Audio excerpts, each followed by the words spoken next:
என் மேலயும் நிறைய தப்பு இருக்கு சுடர். அப்பாவை பத்தி கேட்காத பேசாதன்னு உன்கிட்ட சொன்னனே தவிர என்ன காரணம்னு உனக்கு நான் புரிய வைக்கவே இல்லை. உனக்கும் அப்பாக்கான தேடல் இருக்குங்கிறத நான் கொஞ்சம் கூட யோசிக்காம விட்டுட்டேன். உங்க அப்பா இவ்வளவு வருஷம் ஆகியும் நான் அந்த தப்பை செஞ்சிருக்க மாட்டேன்னு ஒரு நிமிஷம் கூட யோசிச்சு பார்க்கல சுடர். இன்னைக்கு வரைக்கும் நடந்தது என்னன்னு அவர் என்கிட்ட கேக்குறதுக்கு தயாரா கூட இல்ல. அன்னைக்கு அவரு எனக்கு எதிரா போலீஸ்ல சாட்சி சொன்னாரு. ஆனா அதுக்கப்புறம் எப்படியாச்சும் கோர்ட்டுக்கு வந்து நான் தப்பே பண்ணலன்னு நிரூபிப்பாருன்னு ரொம்ப காத்துட்டு இருந்தேன். ஆனா அவரு அதுக்கான எந்த முயற்சியும் செய்யவே இல்லை. அப்பா ஏன் அப்படி பண்ணாரமோ தெரியல சுடர். நான் உங்க அப்பாவை ரொம்ப நேசிச்சேன், பயங்கரமா நம்பினேன்.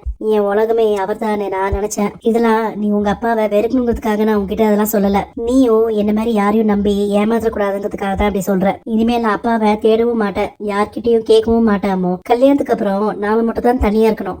மகேஷை நீங்க ஏதாச்சும் போர்டிங் ஸ்கூல்ல சேர்த்து விட்டுருங்க. இதுக்கு ஓகேனா இந்த கல்யாணத்தை பத்தி நம்ம யோசிக்கலாம். கொஞ்சமாச்சும் அறிவு இருக்கா? பெத்த பையனை ஏதோ ஹாஸ்டல்ல விட்டு நான் உன் கூட வாழ வரணுமா? அத்தை, உங்ககிட்ட நான் என்ன சொன்னேன்? என் கண்டிஷனுக்கு ஒத்து போறவங்களை மட்டும் தான் கூட்டிட்டு வாங்கன்னு சொன்னேன். எல்லாரும் இங்க இருந்து கிளம்புங்க. இதுக்கு மேலேயும் இந்த மாதிரி ஏதாச்சும் முயற்சி பண்ணீங்கன்னா நல்லா இருக்காது அத்தை. மகேஷ்க்கு அம்மாவா இருக்க தகுதி ஸ்வேதாக்கு மட்டும் தான் இருக்கு. அவளை உங்களுக்கு கல்யாணம் பண்ணி வைக்காம நான் வேற யாரையும் கூட்டிட்டு வந்து உங்களுக்கு கல்யாணம் பண்ணி வைக்க பாக்குறேன். என்னத்த சொல்றீங்க? நான் ஸ்வேதாவை கல்யாணம் பண்ணிக்கணுமா? உங்க 3 பேரோட வாழ்க்கையும் நல்லா இருக்கணும்னா நீங்க ஸ்வேதாவை கல்யாணம் பண்ணிட்டு வந்தா சரியா இருக்குமாப்ல. இந்த குழந்தையோட வாழ்க்கைக்காகவாச்சும் சம்மதம் சொல்லுமா? உங்களுக்கு இதுல கொஞ்சம் கூட விருப்பமே இல்லைன்னு எனக்கு தெரியும். ஆனா மகேஷோட வாழ்க்கையை மனசுல வச்சு நம்ம கொஞ்சம் டைம் எடுத்து நிதானமா யோசிக்கலாம். இந்த வார்த்தைக்காக தான் காத்துட்டு இருந்தேன்.